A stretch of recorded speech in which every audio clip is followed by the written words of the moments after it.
चलिए, तो आज हम लोग ह्यूमन रिप्रोडक्टिव सिस्टम पढ़ेंगे। ह्यूमन रिप्रोडक्टिव सिस्टम, क्योंकि हम जानते हैं कि ह्यूमन मेल और फीमेल दोनों अलग अलग बॉडी होते हैं, इसलिए हम लोगों को मेल रिप्रोडक्टिव सिस्टम अलग पढ़ना पड़ेगा और फीमेल रिप्रोडक्टिव सिस्टम अलग पढ़ना पड़ेगा, क्योंकि ह्यूमन यूनिसेक्सुअल एनिमल है।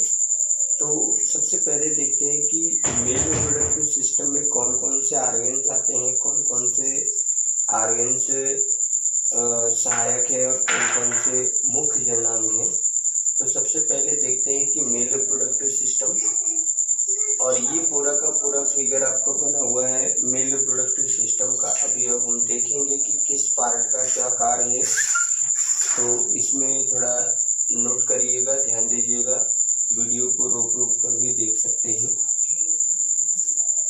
तो ह्यूमन में सबसे पहले तो सेक्सुअल रिप्रोडक्शन होता है।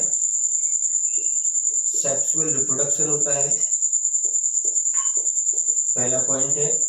अगर आपसे किसी क्वेश्चन कभी पूछा जाता है कि मनुष्य में रिप्रोडक्शन किस प्रकार का होता है, तो मनुष्य में रिप्रोडक्शन सेक्सुअल टाइप का होता है, सेक्सुअल रिप्रोडक्शन पाया जाता है। हम जानते हैं कि 3 टाइप का रिप्रोडक्शन होता है, एक सेक्सुअल रिप्रोडक्शन, एक एसेक्सुअल रिप्रोडक्शन और एक वेजिटेटिव रिप्रोडक्शन। तो उन तीनों रिप्रोडक्शन में से सेक्सुअल रिप्रोडक्शन मनुष्य में होता है। मनुष्य अगर टाइप्स ऑफ लिंग के बारे में बात करें तो यूनिसेक्सुअल होते हैं। यूनिसेक्सुअल होते हैं। यूनिसेक्सुअल का मतलब ये है कि मेल अलग होता है और फीमेल अलग होता है। डायमॉर्फिन पाया जाता है। डाइमॉर्फिन एक शब्द आता है, बार बार यूज किया जाता है जीव विज्ञान का। तो डायमॉर्फिन को हिंदी में कहते हैं द्विरूपता। द्विरूपता का मतलब ये है कि आप आसानी से मेल और फीमेल में पहचान कर सकते हैं, यानी मेल के कैरेक्टर्स अलग होते हैं और फीमेल के कैरेक्टर्स अलग होते हैं। तो इसी को हम लोग द्विरूपता कहते हैं और लैंगिक द्विरूपता कहते हैं। लैंगिक द्विरूपता स्पष्ट हो जाता है आपका सेकेंडरी कैरेक्टर्स के बाद। आपने ध्यान दिया होगा कि यदि 10 साल के बच्चे या बच्ची को देखेंगे तो उसमें बहुत ज़्यादा अंतर हमको समझ में नहीं आता है, लेकिन अगर वही बच्चे को हम 12 से 14 या 11 से 14 वर्ष के बीच में देखें तो उसमें कुछ ऐसे परिवर्तन हो जाते हैं जिससे कि हमको स्पष्ट रूप से समझ में आने लगता है कि कौन लड़का है और कौन लड़की है। तो इसी को हम लोग डायमॉर्फिन कहते हैं, अर्थात सेक्सुअल डायमॉर्फिन पाया जाता है। उसके अब देखते हैं कि मेल रिप्रोडक्टिव सिस्टम में कौन कौन से आर्गन्स होते हैं। तो मेल रिप्रोडक्टिव सिस्टम में सबसे इम्पोर्टेंट कुछ ऐसे पार्ट होते हैं, कुछ ऐसे अंग होते हैं जो जोड़ों में पाए जाते हैं और कुछ ऐसे अंग होते हैं जो सिंगली पाए जाते हैं। तो जैसे कि इधर देखते हैं कि सबसे इम्पोर्टेंट है टेस्टिस। टेस्टिस हिंदी में इसे कहते हैं वृषण। वृषण 2 होते हैं, ये जोड़ीदार अंग हैं, पेयर्ड है, पेयर्ड ऑर्गन्स हैं। और टेस्टिस के बाद दूसरा पॉइंट है आपका वास डिफरेंस। इसको ये भी पेयर होते हैं, क्योंकि ये दोनों आप देख रहे हैं कि वृषण से निकल के जाते हैं। ये जो वास डिफरेंस है, ये पूरी की पूरी आपकी जो नलिका है, यहाँ पर लिखा है वास डिफरेंस। तो ये वास डिफरेंस है और ये वास डिफरेंस जोड़ों में पाए जाते हैं, क्योंकि एक वृषण से निकल के और फिर दूसरे वृषण से निकल के आगे जाके सेमिनल वेसिकल में खुलते हैं। तीसरा पॉइंट है आपका सेमिनल वेसिकल से। ये सेमिनल वेसिकल वह स्थान है जहाँ पर दोनों वास डिफरेंस आकर खुलते हैं और शुक्राणु में कुछ परिवर्तन करते हैं। शुक्राणुओं में सेमिनल रस मिलाते हैं, सेमिनल रस मिला के उसको बीर बनाते हैं।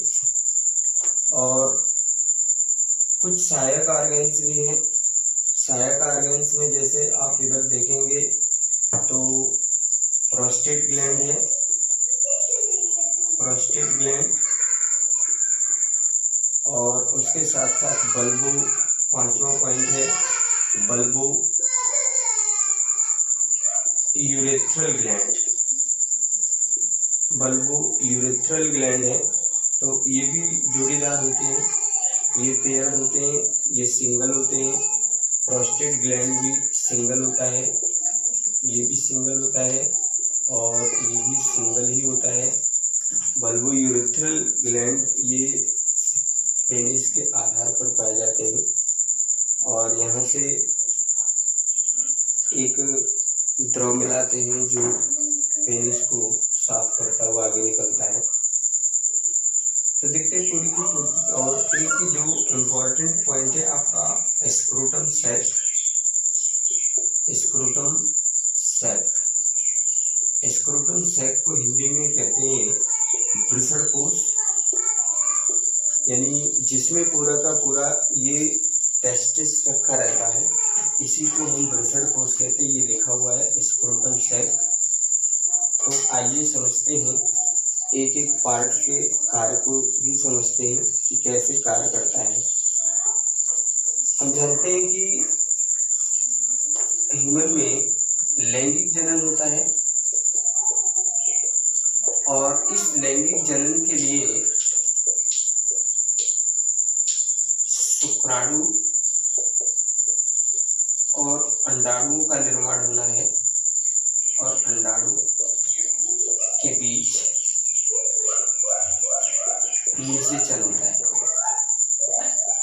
शुक्राणु और अंडाणुओं के बीच निषेचन की क्रिया होती है। तो शुक्राणु और अंडाणुओं के बीच जो निषेचन की क्रिया होती है, तो सबसे पहले यहाँ पर शुक्राणुओं का निर्माण होता है।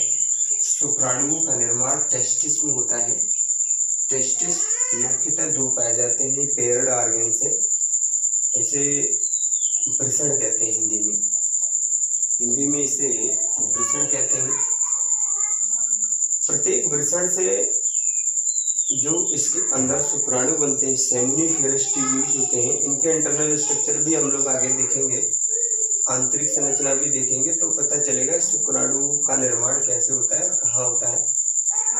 इन वृषण से नलिकाएं निकल के यहाँ पर कुंडलित हो जाती है काफ़ी, और ये लगभग 6 मीटर लंबी नलिका बनती है जिसे एपिडिडाइमिस कहते हैं।